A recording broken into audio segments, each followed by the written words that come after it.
사세고시라는 말을 아십니까? 영어 유치원 입학을 위하여 치르는 시험을 의미합니다. 서울 강남을 중심으로 시작된 이 사교육의 열풍이요, 4살짜리 아이를 경쟁으로 몰아놓고 있는 것입니다. 그전에는 여러분 7세고시라는 말이 있었습니다. 유명 사립 초등학교에 입학하기 위하여 치르는 시험이었죠. 특이한 것은 원서에 입학생 부모의 구체적인 직업과 입학생의 어학 연수 경력, 그리고 영어 유치원의 졸업 여부까지 그 원서에 작성해야만 한다라는 것이었어요. 이왕이면 재력과 권력을 갖춘 상류층 아이를 뽑겠다는 의도가 다분히 들어있음을 우리는 쉽게 알 수 있습니다. 공립교육이 아니라 사립초등학교에서 경쟁력 있는, 실력 있는 아이를 뽑겠다라고 하는 것은 뭐라고 말할 수가 없습니다. 이왕이면 그 실력을 뒷받침해 줄 수 있는 환경을 가진 가정의 아이를 뽑겠다는 것, 여러분 그건 역시도 우리가 이러쿵저러쿵 말할 것은 없죠. 다만 계층 간의 두터운 장벽 쌓기가 여러분 유치원 때부터 일어나고 있는 대한민국의 사회는 분명 병들었습니다. 제가 예전에 보았던 기사의 한 토막을 말씀드리고 싶습니다. 한 비싼 브랜드 아파트의 주민자치위원회에서 결의를 한 내용이었습니다. 같은 아파트에 속한 임대 아파트 단지와 자신들이 살고 있는 단지 사이의 통로를 폐쇄하겠다라는 결정이었어요. 여러분, 일정 세대 이상의 아파트는요, 의무적으로 임대 아파트 세대를 갖추어야만 합니다. 그런데 이 주민자치위원회에서 그 임대 아파트 구역과 자신들이 사는 구역의 그 통로를 폐쇄했다라는 것입니다. 표면적인 이유는 보행의 편의성을 위하는 것이었지만 실제로 그 통로가 폐쇄됨으로 인해서 그 임대 아파트에 사는 아이들은 학교를 가기 위하여 2분이면 될 거리를 빙 둘러서 10분이나 걸리게 되었습니다. 결국에 여러분 그 이면에는 무엇이 담겨 있는 것입니까? 임대 아파트에 사는 이들을 무시하고 깔보는, 나는 너희와 차원이 다르다라고 하는 우월의식이 깔려 있는 것입니다. 경제, 교육, 신분, 지위, 거주지역, 라이프 스타일의 차이에 따라 사람들이 모이는 집단이 생기는 것은 막을 수가 없습니다. 이것은 의식적으로든 무의식적으로든 자기 편한 대로 만들어지는 자연적인 현상이기 때문에 너무나 자연스럽게 이루어집니다. 그러나 문제는 이 집단이 그대로 고착되어서 양쪽이 오갈 수 없는 계급사회가 된다는 것, 그것이 정말로 큰 문제라는 것입니다. 상위 계층은 그들만의 세상을 이루기 위해서 계층의 사다리를 걷어찹니다. 모든 희망의 문을 걸어 잠깁니다. 노력하여 정말로 더 나은 삶을 살 수 있다라는 희망을 꺾어버리려고 합니다.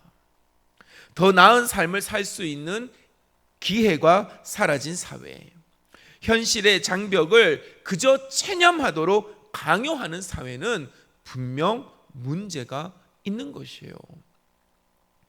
오늘 예수님은 부자와 거지 나사로의 이야기를 통해서 양극단으로 치닫고 있는 이 대한민국의 현실 속에서 우리 그리스도인들이 어떻게 살아야 하는지를 분명히 말씀하고 계십니다. 예수님이 전하는 부자와 거지 나사로의 삶은 생전과 사후에서 기막힌 대조가 반복됩니다. 살아있을 때의 부자와 거지 나사로의 삶을 한번 봅시다. 대문 안에 사는 부자는요, 자색 옷과 고운 베옷을 입었습니다. 자색 옷, 비싼 옷입니다. 고운 베옷, 정말로 최고급 속옷을 의미하는 것입니다. 반면 대문 밖에 사는 거지는 그 옷조차 없습니다. 그리고 피부병에 걸려 있습니다. 들깨가 헐어버린 그 상처를 핥아대도 쫓아낼 기력조차 없습니다. 가끔 우리가 유니세프나 월드비전 그 TV 광고 속에 나오는 기아에 허덕이는 아프리카 소년들처럼, 그 아이들처럼 그 상처난 곳에 파리가 달라붙고 알을 까도 그것을 쫓아낼 기력조차 없이 그저 무기력하게 있는 그 아이들의 모습처럼 오늘 거지 나사로가 그와 같은 상태라는 것입니다. 반면 대문 안의 부자는요, 연일 잔치를 벌이며 최고급 산의 진미를 즐겼습니다. 거지는 그 부잣집 상에서 떨어지는 부스러기로 배를 채우려고 했죠. 여러분, 성경은 정말로 점잖게 부스러기라고 표현했지만 현실은 무엇입니까? 그 잔치에서 남은 음식 찌꺼기라도 먹으려고 했다라는 것입니다. 부자는 큰 대문이 달린 호화저택에 살았지만 거지는 이리저리 방황하며 다리 밑이나 산속에 움막을 짓고 살아야만 했습니다. 오늘 본문에서 생전에 부자와 거지를 갈라 놓는 곳은 바로 대문이었습니다. 여러분, 이 대문, 이 단어에 동그라미를 쳐 놓으시기를 바랍니다. 대문은 안에서 굳게 잠글 경우 밖에 있는 이들이 안으로 들어갈 수가 없습니다. 부잣집 대문 밖에는 지독하게 불행한 거지가 있었지만 그 거지는 대문 안에 들어갈 수가 없습니다. 대문을 열 수 있는 자유와 권세를 가진 그 부자가 무심한 나머지 그 문을 열어주지 않았기 때문입니다. 사랑하는 우리 대화교회 교회 여러분, 우리가 여기까지 이 말씀을 보았을 때 우리는 스스로 질문해 보아야만 합니다. 우리는 대문 안에 있습니까? 대문 밖에 있습니까?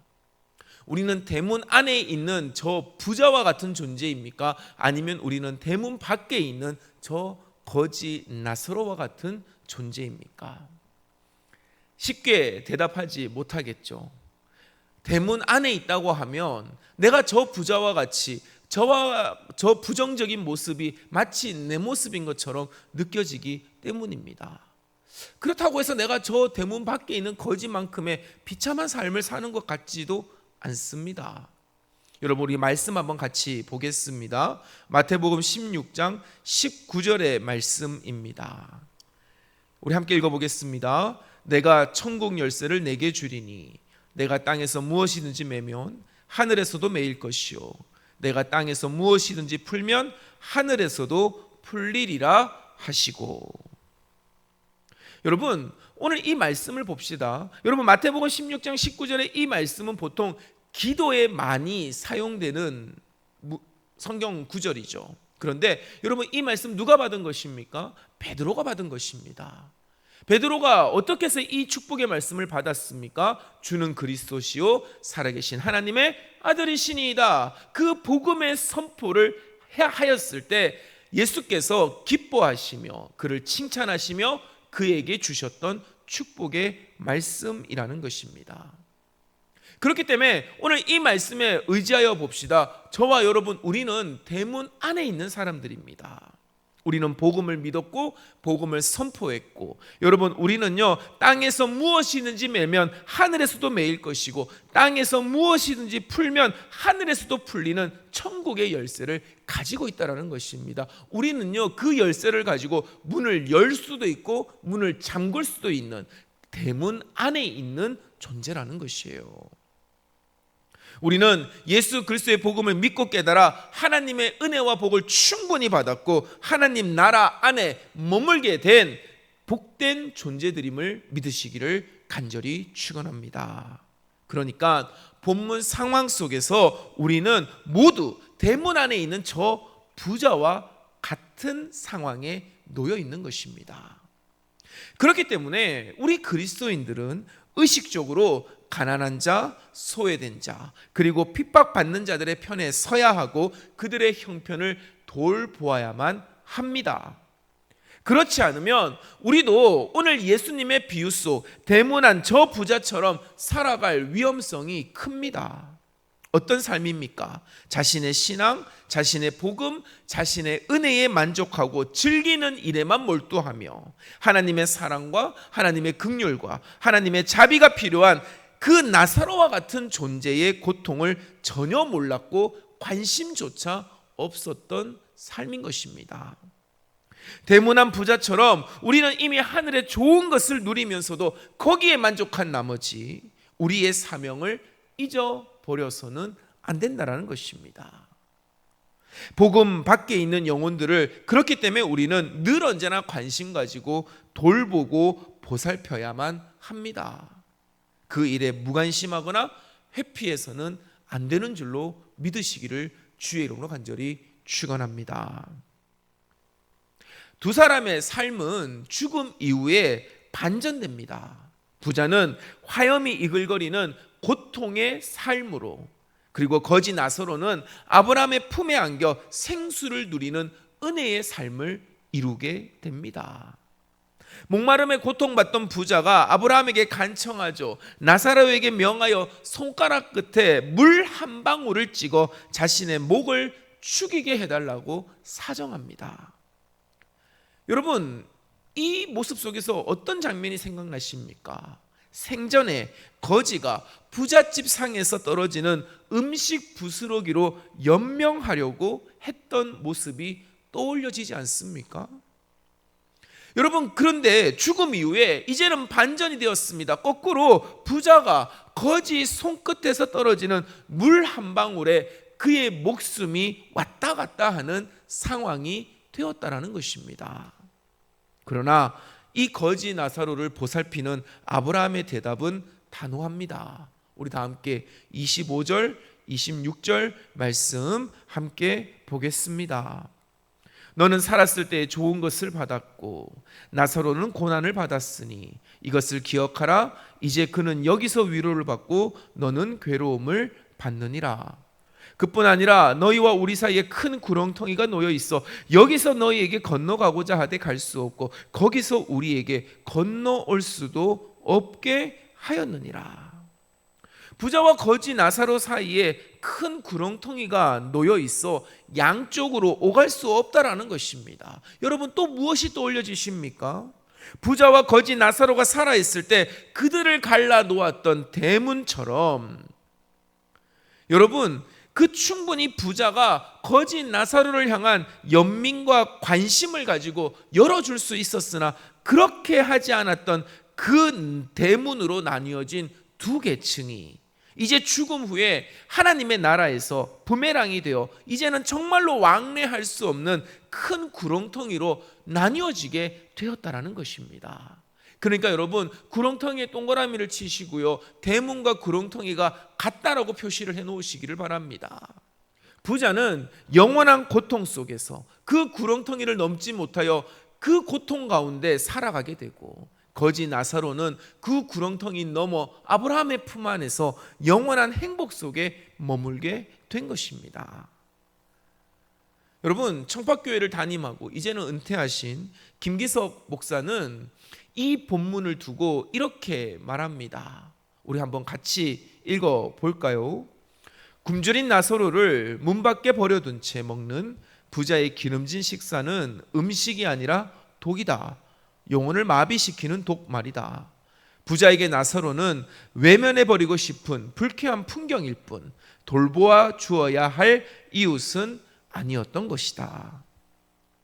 사랑하는 우리 대학교의 교회 여러분, 오늘 이 사실은 우리에게도 고스란히 적용됩니다. 그리스도인들이 타인의 아픔에 무관심하고 불의에 침묵하고 소외되고 고통받는 자의 편에 의식적으로라도 그 편에 서지 않는다면 그 영혼은 이미 독에 물든 것입니다. 예수 그리스도 그분의 십자가의 복음으로 하나님 나라의 백성이 되었고 하나님의 은혜로 살면서 그것을 나누려 하기보다 문을 걸어 잠그고 우리만 평안하려고 하는 신앙은 결국 우리를 망치는 독이 된다는 사실을 기억하는 저와 여러분이 되기를 주의 이름으로 간절히 당부합니다. 그 어떤 거룩하고 화려한 언어로 우리의 신앙을 포장하고 여러분, 우리의 신앙을 변호하려고 해도 그 모든 것들은 우리의 영혼을 마비시키고 우리의 영혼을 망쳐버리는 독이 되는 것입니다. 사랑하는 우리 대학교의 교회 여러분, 진짜 우리를 살리시는 그 생명의 복된 음성에 순종하기를 주의 이름으로 간절히 축원합니다. 닫힌 문을 열고 대문 밖에 있는 영혼에게 복음을 선포하며 그들을 살려야만 하는 것입니다. 대문을 열어 고통받는 자, 소외당한 자, 도움이 필요한 자들을 찾고 품으며 그들을 먹이고 입히고 씻기며 돌보아야 한다라는 것입니다. 여러분, 이것은 단순히 육신의 돌봄만을 의미하는 것이 아닙니다. 정말로 죄 안에서 방황하며 죄 안에서 가야 할 길을 알지 못하는 그들을 우리가 적극적으로 찾아가서 그들에게 복음으로, 사랑으로, 긍휼로, 자비로 그들을 돌보아 주어야 한다라는 것입니다. 그래야만 마지막 날 우리가 하나님 앞에 섰을 때 저 구렁텅이 밑에서 허덕이지 아니하고 하나님과 더불어 하나님 나라의 기쁨을 누릴 수 있게 된다라는 사실을 믿는 저와 여러분이 되시기를 주의 이름으로 간절히 축원합니다. 그리스도인이라는 단어가 무엇입니까? 그리스도인이라는 단어는 구원받은 존재와 그렇지 못한 존재를 구별하기 위함이 아닙니다. 그리스도인이란 인류 구원을 위해 자신을 내어주신 예수 그리스도처럼 사는 사람을 말하는 것입니다. 복음의 기쁜 잔치에 초대받지 못한 채 대문 밖에서 고통받는 자들을 위하여 기꺼이 자기의 은혜를 나누며 살아가는 사람들, 그들이 바로 그리스도인이라는 사실을 믿는 저와 여러분이 되셔야만 합니다. 예수님은 그리스도인으로 부름받은 우리가 어떻게 살아야 하는지 분명히 부자와 거지 나사로의 비유를 통해서 우리에게 보여주셨습니다. 여러분, 이것은 누가 권면해서 이루어질 것이 아닙니다. 우리의 철저한 회개 속에서 깨닫고 실천해야만 합니다. 죽음 이후 구렁텅이 앞에서 절망하지 않으려면 큰 대문을 걸어 잠그고 하나님의 은혜를 독점하며 살 것이 아니라 문을 열고 받은 은혜를 나누며 살아야 될 줄로 믿습니다. 그러니 사랑하는 성도 여러분, 지금 살아있음이 우리에게 마지막 남은 기회입니다. 아직 우리 앞에 큰 구렁텅이가 아니라 대문이 있다는 사실은 우리에게 되려 은혜가 됩니다. 여러분, 그 대문을 열어 제끼는 저와 여러분이 되시기를 주의 이름으로 간절히 축원합니다. 그렇다면 여러분, 우리가 구체적으로 어떻게 살아야 될까요? 우리가 어떻게 살아야만 합니까? 오늘 교회력 서신서 본문인 디모데전서 6장 17절에서부터 19절은요, 우리가 어떻게 살아야 하는지를 분명히 보여주고 있습니다. 우리 한번 같이 읽어볼까요? 내가 이 세대의 부한자들을 명하여 마음을 높이지 말고 정함이 없는 재물에 소망을 두지 말고 오직 우리에게 모든 것을 후히 주사 누리게 하시는 하나님께 두며 선을 행하고 선한 사업을 많이 하고 나누어 주기를 좋아하며 너그러운 자가 되게 하라. 이것이 장래에 자기를 위하여 좋은 터를 쌓아 참된 생명을 취하는 것이라. 아멘. 여러분, 오늘 이 말씀을 다시 한번 깊이 살펴보시기를 바랍니다. 여러분, 이 세대의 부한자들이 누구입니까? 그저 부자들이 아닙니다. 하나님을 믿는 우리가 이 세대의 부한자들이라는 것입니다. 그들이 정함이 없는 재물에 소망을 둘 것이 아니라 하나님께 소망을 두며 살아야만 한다는 것이죠. 그렇게 살아가면서 선을 행하고 선한 사업을 많이 하고 나누어지기를 좋아하고 너그러운 자가 되어야만 합니다. 이것은 단순히 선한 일을 많이 하는 것이 아닙니다. 선하신 하나님께 소망을 두고 그 하나님을 닮아 살아가는 사람이 선을 행하는 사람이고 선한 사업을 많이 하는 사람이며 구체적으로 나누어지기를 좋아하며 너그러운 자가 된다라는 것입니다. 왜 우리는 이렇게 살아야만 합니까? 이것이 장래에 우리를 위하여 좋은 터를 쌓아 참된 생명을 취한다라는 그 축복으로 이어지기 때문인 것입니다. 오늘 이 말씀이 우리 가운데 온전히 이루어지게 되기를 주의 이름으로 간절히 축원합니다. 우리로 인하여 이 편과 저 편이 하나 되고 평화와 평안을 이루며 차별과 혐오와 멸시가 사라지는 은혜의 역사가 일어나야만 하는 것입니다.